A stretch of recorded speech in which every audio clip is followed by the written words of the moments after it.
Are you paying too much in taxes? Elevated Tax and Accounting is a firm that specializes in tax planning and strategy to minimize your tax bill. Elevated Tax consult with you on tax strategy throughout the year, so no more waiting until the end of the year and hoping for the best. As a business owner, you know your sole focus should be spent working on your business, not in it. Outsourcing gives you the time to concentrate on the core reasons you started your company, to create and innovate a top-tier product and generate profits. Elevated Tax and Accounting, elevating you and your business with a modern professional touch. Driving along on the highway and you've been hit by a semi-truck. Now what do?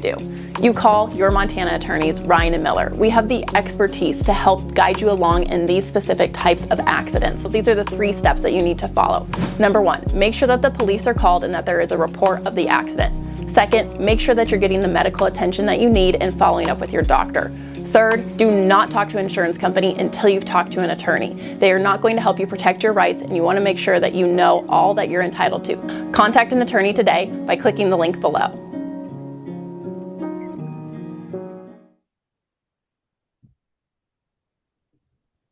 Yo, what's up, everybody? Big Sky Breakdown, SkylineSportsMT.com. Thanks to our good friends at Elevated Tax. I know a lot of you are working on your taxes right now.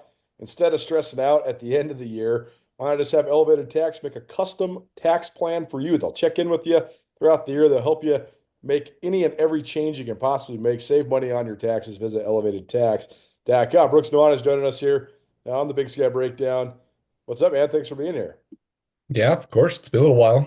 Yep, been a little while. We're back from Boise. We're sort of into spring football mode, although the way we've been able to cover this has become drastically different because you can not really go to practice anymore. So that's a new dynamic. But I want to talk hoops for a second before that gets too stale. We're a couple weeks out from when the Big Sky champions were eliminated from the NCAA tournament. And before we get into the sort of projections into the future, I just wanted to ask you what you thought of both of those teams. We'll start with the Bobcat women.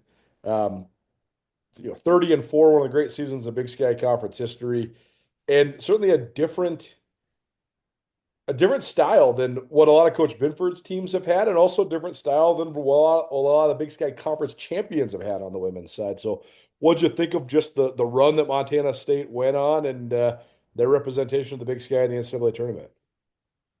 I thought it was a different team than Coach Ben has had traditionally, but also, Colter, I think it's just kind of the evolution and growth of a coach. I mean, sure, she's been doing it for 20 plus years, or close to, but I think offensively they looked similar in ways with, the point guard driven offense, some similar actions that they've run throughout the years, obviously a veteran team, so returning plenty of offensive power there. But it was obviously on the defensive side that was so impressive. And they recruited to all the length that they have, 1 through 10, playing all of their bench, tons of length across the entire floor, and really, took it a whole new level defensively, which was awesome to watch. I mean, that's the kind of basketball that I'm always into, is kind of effort-driven basketball, especially at the college level. You hope that you have, some flossy, beautiful stars, but also at the end of the day, it's going to be about team play and effort, and that oftentimes stems from the defensive side more than anything. And I thought the Bobcats were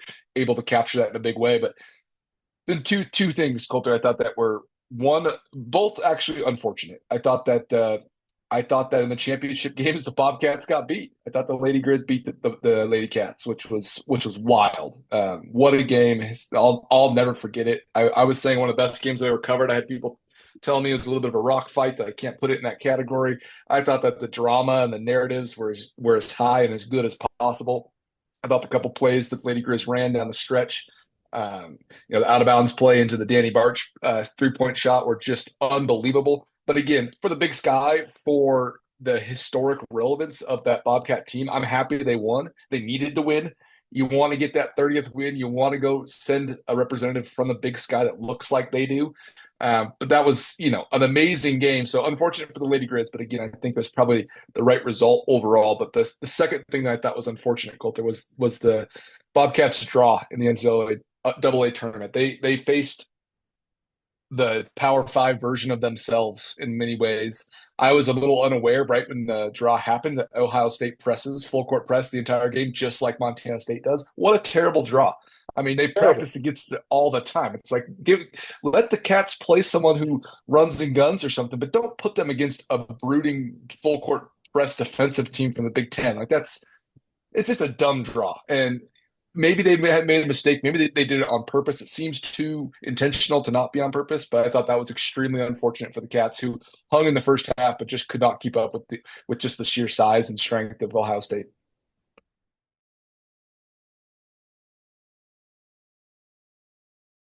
Big Sky Breakdown, proudly presented by the Bobcat Collective at Montana State. The Bobcat Collective is the NIL collective that serves Montana State University student athletes. The collective is partnered with Montana State to connect fans, alumni, businesses, and local nonprofits with Montana State student athletes. Opportunities through the collective allow student athletes to earn compensation while serving the greater Montana State University community. Sign up now for memberships and enjoy automatic entry into raffles for free tickets while supporting the bright minds at Montana State. They have multiple different membership tiers, and you can also be a one-time supporter, and you can also business partner or corporate supporter. Visit bobcatcollective.com for more.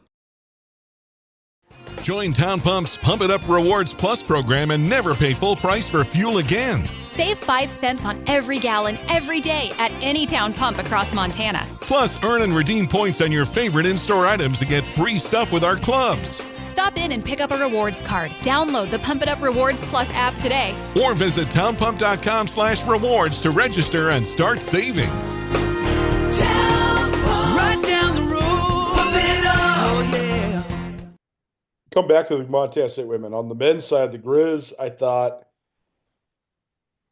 had a year that I think was very important for their program. Not just going to the NCAA tournament, but getting back to a team that fit the coaching staff's identity, specifically Travis DeKeer's identity. I thought they were downright fun to watch and fun to cover. And you could not have said that for the Griz basketball team since the pandemic.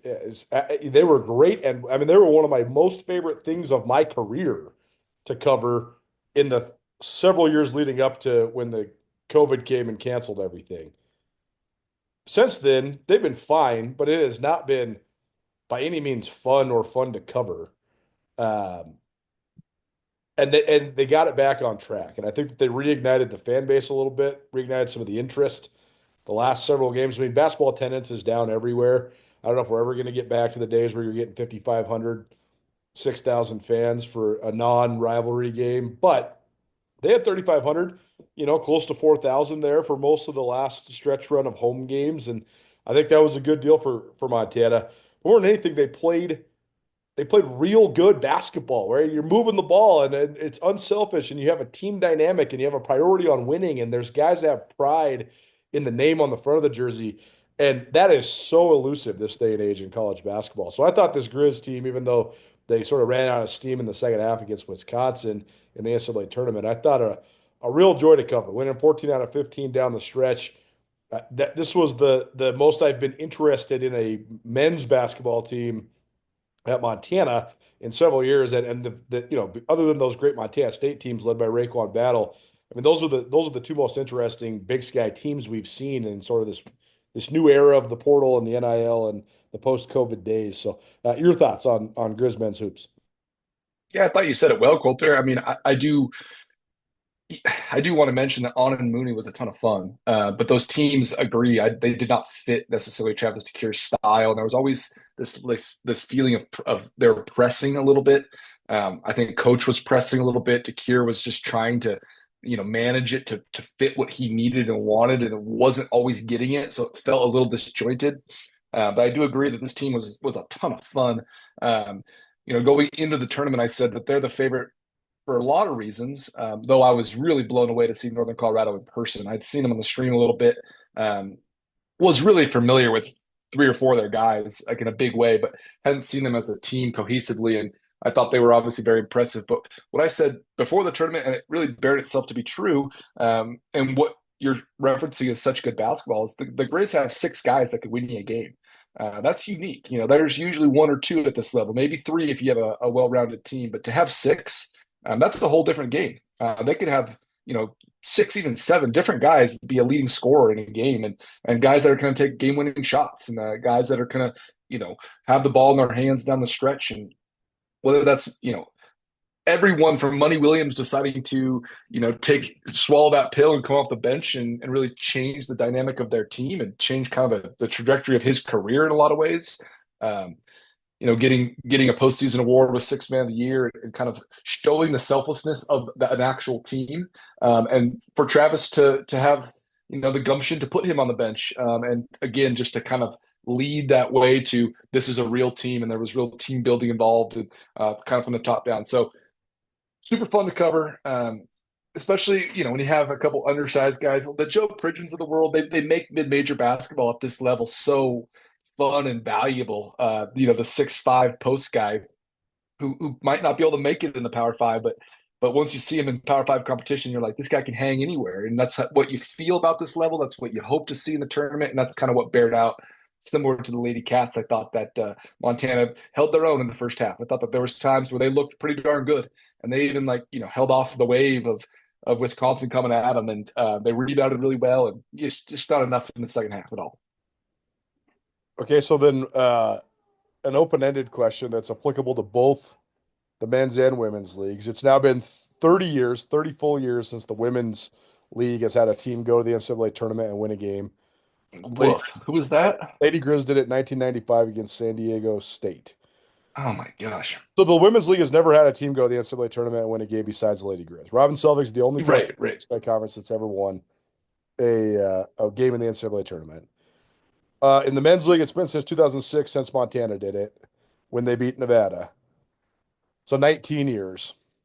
Man, oh man. Start on the women's side. What's the thing that you think is going to be the determining factor for the women's league to get over the top?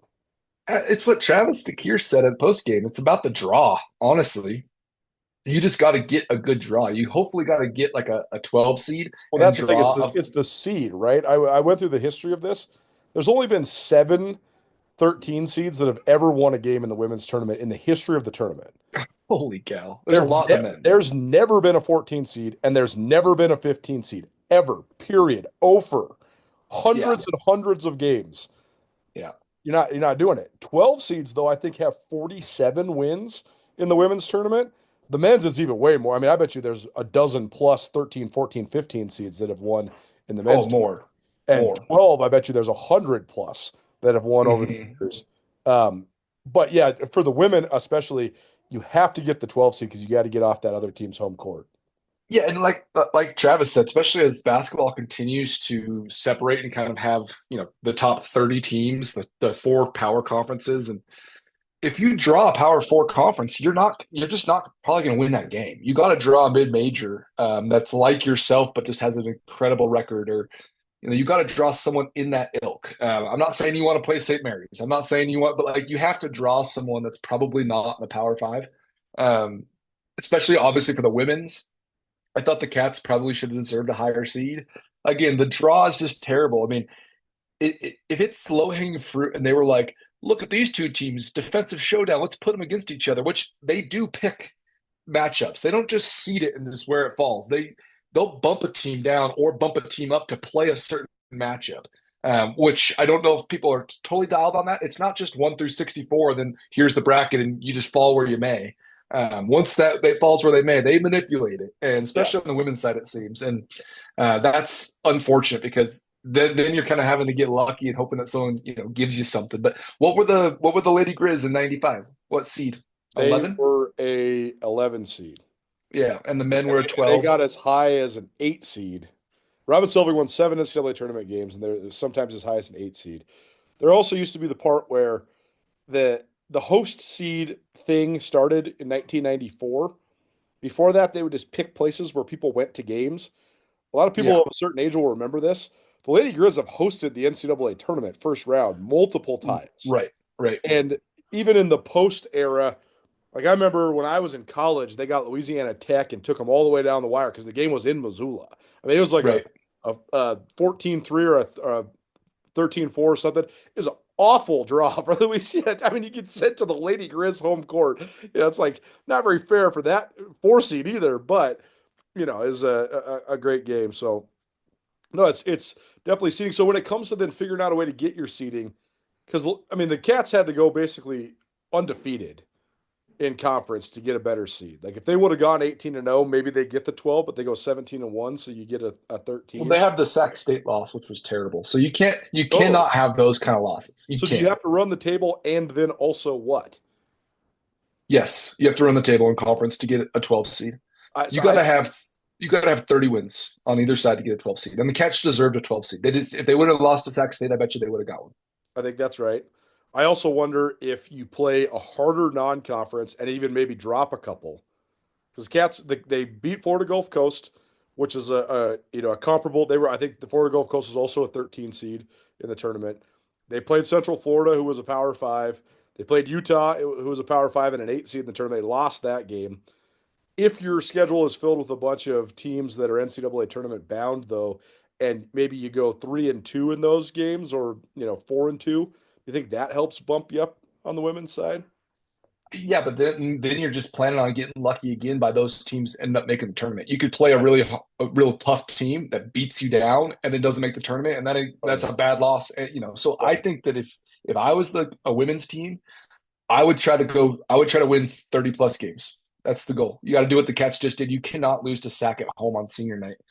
I mean, it's an awful loss. And I mean, it's one of the worst losses that you can accumulate. Sac is probably, I don't know what their RPI is, but it's low. It's low. They were the 8 seed. So, I mean, they're well below 500. Right, but it's also year to year. I mean, I don't want to sit here and just say that you just got to get lucky, but a couple years ago, Northern Colorado women got a 10 seed with Savannah Smith. And this Cats team was way better than that team. I mean, Savannah Smith was awesome, but 6-loss team. But they beat 2 top 25s during the non-conference. They weren't a 10 seed. They got crushed in the tournament. I agree. But they also got a terrible draw because they had to play Michigan. They got to play it on a neutral court, but it's like you're still playing Michigan. That's totally. But that's could have be what it is. That's going to be what it is. And this women's Cat team, could have won against the right team, but you're not going to beat a top 15 team in the country on their home court. It's not happening. Yeah, the other part that people got to understand is that Montana State finished the season at 51st in the net. And on the men's side, 51st on the net, you're going to have multiple teams ahead of you that don't even have winning records, but they just played 30 top 30 teams. So a top 50 on the men's side is going to get you an 8 or a 9 seed.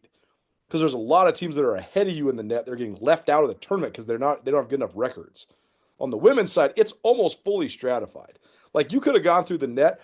There was probably 4 teams that Montana State deserved to have probably a little bit higher of a net ranking than, but that's it. 4 of them. And 3 of them were the Ivy League teams, and 2 of the Ivy League teams had to play in the 11 versus 11 play-in game, which I would say like that's not as good as getting to actually be in the field of 64. So you want to know what could help the Cats or otherwise? Is the league just being better? The rest of the league. It's all about the rest of the league being good. Northern Arizona can't lose to Lady Griz in the semis. Like that's the other part is if the Cats beat Sac State at home and Northern Arizona beats the Lady Griz in the semis, and then the Cats beat NAU in the championship, the Cats get a 12 seed for sure because then they don't have a bad loss and they also have one more high-quality win to sort of propel them into the field. On the men's side, I don't know what you do. Because Travis DeCuire is playing a powerhouse schedule. I mean, he's playing 5, 6, 7 money games. I think the number one step for the Griz is to, first of all, you got to start playing those games and not losing those games by 30 and 40 points. The next step is trying to win one. But the first step is lose by 12, not 30 or 40. Like they got smoked by Tennessee. They got crushed by Oregon. You got to just be at least in the mix in those games. Else I think you're just absolutely fast tracking to a 14 or 15 all day long. And again, it's a huge thing for the league to be good. If Weber and Eastern and Idaho are good, and Montana State and the Griz can beat all those teams, you're going to significantly increase your chances. I mean, like Northern Colorado is a sweet team, but I just don't think they're going to get like a ton of love. And it's just not going to be like the greatest win of all time. I don't know where they're at in the net and all that stuff, but I mean, this year, Colter, I'm scanning the bracket a little bit. The 12 seeds this year had to play some tough teams, like some high major teams, but Colorado State was a 12 seed. They beat Memphis pretty good. Colorado State's better than the Griz. That's just the facts. But if you're McNeese State, So the Grizz get that spot. You're playing Clemson. It's not going to go well. I mean, it's just not. Like, How much do you McNeese think of State it? pulled off that win. You were recently arrested, and now you're wondering, do I need to hire a criminal defense attorney? And the answer is yes, you do. This is not the time to gamble with your future and with your freedom. Here at Ryan & Miller, we have over 40 years of experience with criminal defense, and we take it very seriously that we protect our clients' rights. So if you have any questions and want to know how our team can help you, make sure to give us a call today.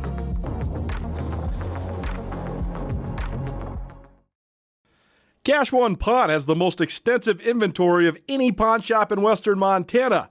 Whether you're in the market for firearms, power tools, bows, video game consoles, or sunglasses, Cash One Pawn is the best deals around. And now Cash One Pawn gives you the ability to shop online from anywhere. Make CashOnePawn.com part of your shopping habits. Also make sure to download the Cash One Pawn app. Cash One Pawn, Missoula's premier pawn shop, located on Roller Coaster Road on the way to the Y. Coach prominence. Because Trish Binford and Travis DeCure are two of the most prominent coaches in Montana. But they don't have quite the clout on the national level because they're missing that nationally reputable win, that breakthrough win, whether it's an NCAA tournament win or a non-conference upset or whatever it is, right? Cammie Etheridge was the head coach of that Northern Colorado team. She was the point guard on the 1988 Olympic team. She's got a gold medal. I mean, she went to 3 Final Fours at Texas. She's one of the great women's. If she was younger, she just would have been in the WNBA for 10 years instead of getting into coaching when she played in the late 80s, right? Before the WNBA existed. Larry Krystowiak for Montana. I think that had such a huge impact on that Griz team getting that 12 seed. Krystowiak, I 100% agree. I mean, he played in the NBA for 13 years. That Griz team didn't even win the league. They had to go on the road and win the conference tournament at NAU. I mean, they were like an 18-win team going into maybe a 19-win team. I can't remember what their exact record was. I shouldn't misquote myself there, but regardless, they did not host the tournament that year, and they had to go on the road and win the Big Sky tournament, and they still got a 12 seed, which is the highest the league's received in 19 years. And there's several other examples that you can point to. I mean, I think that's something that's going to be elusive until it's not, too. That's the thing that's so frustrating. We can move on from basketball after this, but that's the thing that's so frustrating is it manifests itself. Because every year that it goes by that the league doesn't get a win on either side is another year that it goes by that the league doesn't get a win on either side. Once you get a win, like if the Cats were to win a game, women's basketball, win a game, and then have a team that goes back the next year, they're getting a way higher seed because the committee knows them then and they have a reputation and they get even just 2 days worth of extra juice at a higher level. Like, look at Utah State. Utah State has always been in the tournament, but Utah State won a game last year, and so this year Utah State gets an 8th seed. So just because, and even with a new coach and all that, so it really helps to get some love. I think that Krystowiak run too, the fact they were a 16 the year before and they actually were competitive against Washington, then I think that also helped them get a higher seed as well. I do also think it's, the prominent coaching, also the prominent player. If they got a huge drop down that came in and won MVP of the league or something, like if Money Williams goes and scores 30 at Tennessee and then goes out and gets the MVP in his first team all league, I think they look different, on paper even. When the best player in the non-conference and your best recruit goes and comes off the bench and scores 10 points a game, it's not like a very compelling argument. That's where Savannah Smith comes in for that Northern Colorado team, the women's team we talked about. She's a true 25-point a game kind of per output, which, the Cats had. That was Esme Morales, but it's different. I mean, Savannah Smith's a top 50 player in the country. There's no top 50 players in the Big Sky right now. Meeting her stopped your world. The ring you give her should stop her heart. Tina, will you marry me? Not again! Don't worry, I'm gonna fix this because we want to be your jeweler! Aren't our beautiful diamond clear? Come back to me, Tina! Are you okay?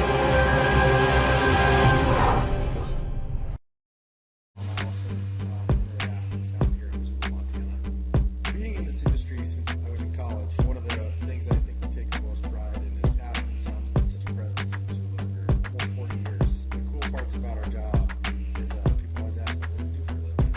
I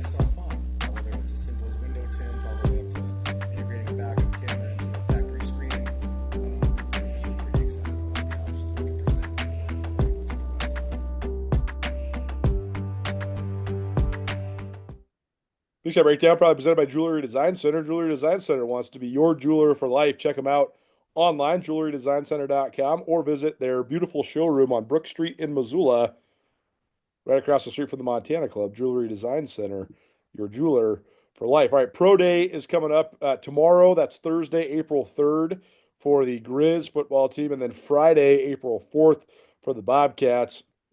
Plenty of reputable players on either side. We'll start with the Griz because they're up first. They have 8 players participating in this Pro Day. The list looks like this. You got Brandon Casey, the 4-year starter at right tackle, Keelan White, who was a 3-year starter at wide receiver, Nick Osmo, running back, Ryder Meyer, safety, Cole Grossman, I think that's TBD. I'll find out more because I'm having an interview with him this afternoon. Aaron Fonts, wide receiver, Junior Bergen, wide receiver, Hayden Harris, defensive end. So, Brooks, who do you think we can save the analysis of all of this till we actually see numbers and stuff like that, but who do you think has the most to gain? Who do you think has the most to lose? That group of Griz guys. Interesting question. I would say that, the two Canadian guys, Keelan White and Hayden Harris, are both have a really good shot to play pro football. I know that Keelan White has a huge opportunity. I know that he might not do a ton tomorrow at Pro Day, just coming off a little bit of an injury, and also probably has something to lose in the sense that there's no reason to run slow for whatever, because he's a top 2 round pick, right? I mean, he's projected as like a first round pick. Yep. So there's no real reason for him to go out and do something to lose that, which I think that's probably his game plan. The star of the show there is if Junior Bergen runs the 40. I mean, what else does everyone want to see? If Junior Bergen runs like a 4.4 flat, like he probably is going to play in the NFL for a minute, if not for a long time. I mean, who knows? But if he runs like a 4.56 or something, it's not happening. And again, we're talking about a tenth of a second, one step here. But when you're talking about Blazers, fast guys, return guys, it's a super important opportunity. So that would definitely be one. The other guys, I think that there's always opportunities. You can go out and have a huge pro day, and every single guy you named has film and has good film. Every single one of those guys. There's not like he's doing the pro day. Why? Every one of those guys has real deal film, and if they have a good workout, you can work yourself into an opportunity. So I think all of them. With that being said, there's not like a ton of guys there that had potential but got hurt and never played and played 6 games as a senior. All those guys played for years, which is cool. So I think that's probably a unique spot to be in. And as we kind of spoke off camera, Colter, this is as many pro prospects as the Griz have had in a while, in probably close to 10 years. I mean, that's a lot of dudes there who all have somewhat of a shot to at least be in the conversation to play pro football. The other guy, it sucks he plays running back. And then he's got a bunch of tread on the tires, but Nick Osmo is going to test really well. I've heard for a long time that Nick Osmo is the fastest guy on the Griz, or one of at least the fastest guys on the Griz. He's going to throw it around when it comes to the weight stuff, and I'm imagining he's probably good, if not great, in some of the explosive stuff, like the 3-cone and like the broad jump. I bet you he tests pretty well. He's been posting videos on his Instagram. He looks phenomenal physically, so we'll see how that all plays out. I have not seen a full list of Montana State, but it's going to be Tommy Mellott, Brody Grebe, Marcus Ware for sure. I imagine Brendan Hall, the punter, probably tries to put on a little bit of a show there as well. Haven't seen who else might be on that list for the Cats, but I think that those 3 are certainly going to draw quite a few scouts. I mean, I don't know if this is going to be a Daniel Hardy, Troy Anderson level of scout draw, but I bet you there's double digits in Bozeman just because Weir is an actual real draft prospect. I mean, let's be clear about this. The Griz guys they're all gunning to get a shot in a camp. There's no Griz guy that's getting drafted. That's not me being a hater. The Canadian guys are both getting drafted. No question. The CFL for sure. But I just think that out of the Big Sky, I mean, your draft prospects are Jackson Slater from Sac State and Marcus Weir from Montana State, and that's it. Maybe Elijah Ponder from Cal Poly, but I just think that teams know that if you're on a bad team like that, even though you were super productive, that you can just go get that guy as a free agent. I just really don't think there's going to be anybody besides those 2 offensive linemen that are actually draft prospects. That said, I think it's huge. I mean, I'll answer my own question when it comes to the Cats in terms of what to gain, what to lose. Brody Grebe's got to test well to be able to maybe overcome some of the I mean, he's 6'2", he's not 6'4". He's probably going to measure it with short arms. He's got to test well. But the number one guy on this whole thing, and I think it's one of the must-see sporting events in Montana this year, is Tommy Mellott. I can't wait to see the show he's going to put on. I hope he does put on a show. The thing is, teams don't know what to do with him.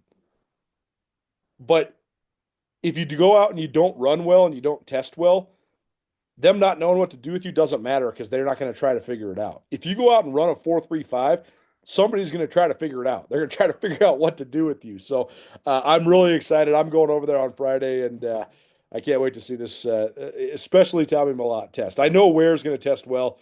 I think he's going to I think he's already helped himself a ton playing in the East-West Shrine game and getting a bunch of film out there, and he's already so highly graded and all that. But to me, it's Tommy Mellott. I think he's got the most to gain and the most to lose in this pro day.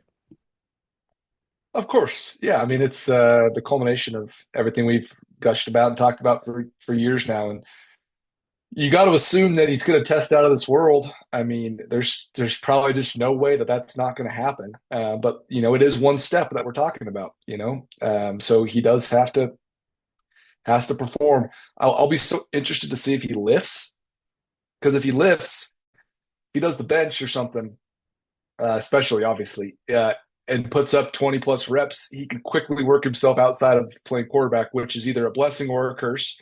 Because he probably wants to be a quarterback, wants to be seen as a quarterback. People probably don't see him as that. And then if he lifts like the way he looks, which, I haven't been in the weight room with Tommy, but I see him post game after he just ran, 400 miles and is cold and sweaty. And, he's pretty big guy. Still it looks pretty good in the upper body. Yeah.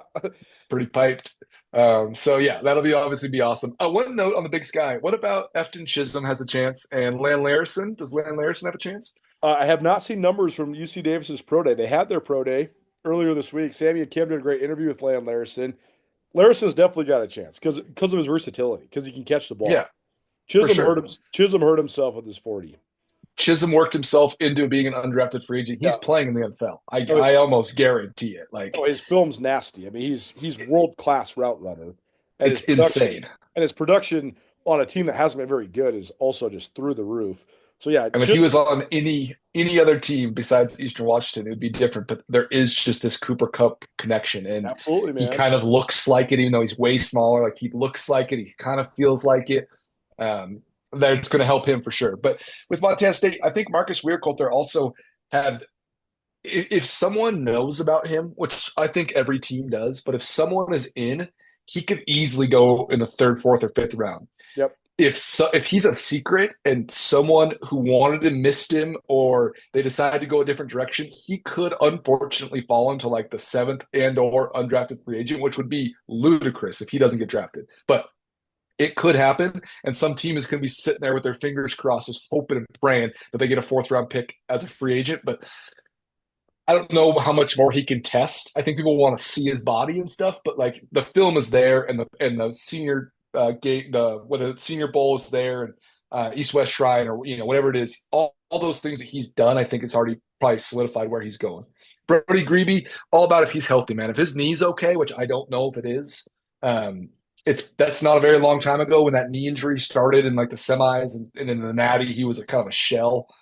If his knee is healthy, obviously, if he goes and has a 40-inch vert, which I think that we all know for a fact that he does somewhere in there, that's a whole game changer. But if his knee's not healthy, that's going to be tough for him. Big Sky Breakdown, SkylineSportsMT.com. We could go on and on about Pro Day. We will after we see some numbers. We're up against it.